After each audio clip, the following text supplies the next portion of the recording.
When John Morrison and Frank Harwood woke up that Saturday morning, they had no reason to think it would be anything other than another day on the job, another fire to fight, another call to answer. But what they didn't know was that they were walking straight into a trap. A fire intentionally set, not to threaten property or land, but to lure them in.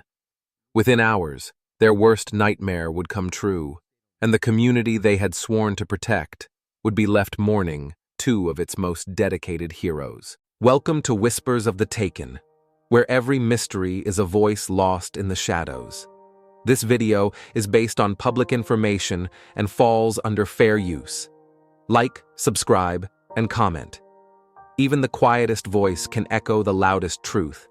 A routine call turned deadly, the assassination of Idaho's firefighters. On June 29, 2025, in the quiet hills of Canfield Mountain near Coeur, Idaho, an unthinkable act of violence unfolded.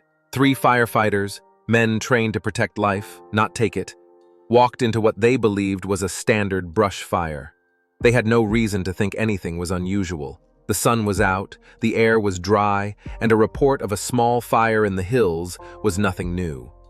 For battalion chiefs, Frank Harwood and John Morrison, along with engineer Dave Tysdal, it was just another day on the job. But what they didn't know was that someone had planned this call to become their final one.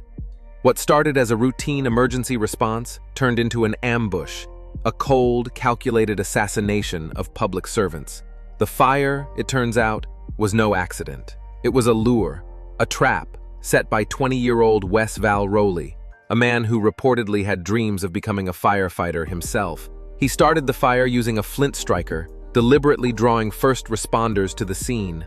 Then, from a position concealed in the trees, he waited. He didn't rush, he didn't panic, he waited.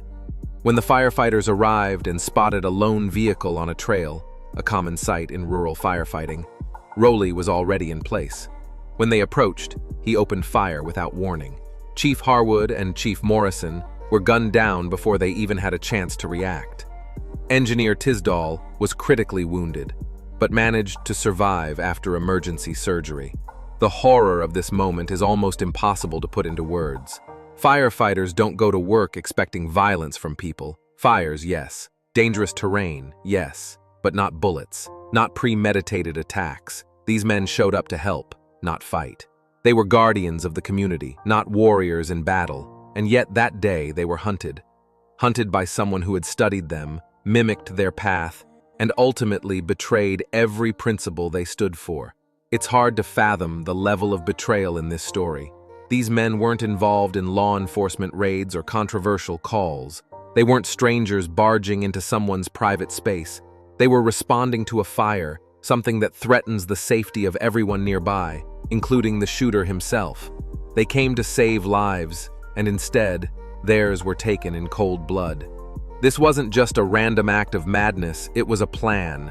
Roley had armed himself, taken a high position in the trees like a sniper, and waited until the moment was right. This was a premeditated execution of men who only wanted to help. And what makes this even more unbearable is how senseless it all is. There is no manifesto, no clear motive, no political message, just chaos, loss, and heartbreak. Investigators say Roley had no known criminal background, no ties to extremist groups, and no clear reason for his actions. He lived out of his truck. He was isolated. He left behind eerie online posts and videos, some referencing violence, others showing him in camouflage gear, but none of it explains why he would do something so evil, so final. It is a haunting reminder that sometimes darkness doesn't come with answers. The emotional toll this has taken on the Coeur Fire Department and the surrounding community is immeasurable. These weren't just firefighters, they were mentors, fathers, and leaders. Frank Harwood was known for his commitment and strength under pressure. John Morrison was described as one of the department's most experienced and respected chiefs. Dave Tysdal, who fought through his injuries, remains a symbol of the department's courage and resilience. But no amount of bravery can erase the pain left behind. Families are now without husbands and fathers. Colleagues are left mourning their brothers in service. And a community that once felt safe now knows that even the most selfless job can be met with violence. You simply cannot make this kind of story up. The idea that someone would lure heroes into a death trap is the stuff of nightmares, and yet it happened, right here in America. It forces us to reflect on how vulnerable even our bravest are. These men ran toward the fire with the intention of protecting lives. In return, their own were taken. This wasn't just a tragedy. It was a deliberate act of evil, one that should never be forgotten.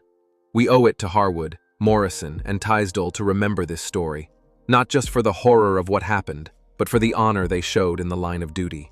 Their names should never fade into the background of another news cycle. They are a stark reminder of what real service looks like and what it costs. And perhaps most painfully, they are now proof that in today's world, even heroes are not safe from harm.